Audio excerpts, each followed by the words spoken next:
Hey Springs Church, Carl Cruz here. About 5 months ago, I was in a tragic motorcycle wreck.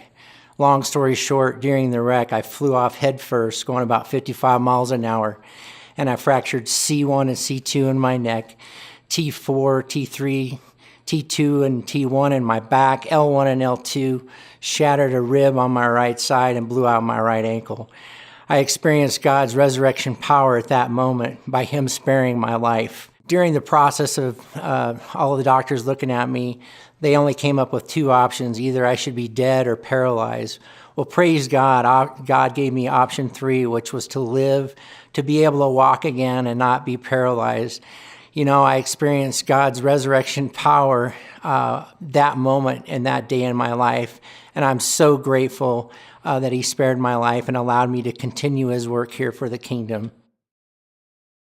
Hi, my name is Laura, and I want to share my story of how God's resurrection power was real in my life.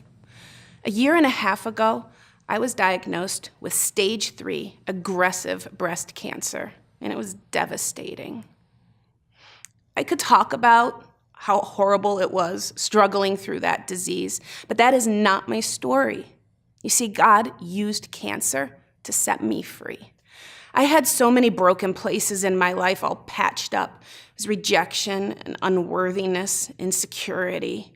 There was striving and failure and unforgiveness and anger, and one by one, God tore them down.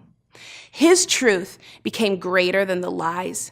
He speaks identity over us, and He says, "You are so loved." I spoke your name.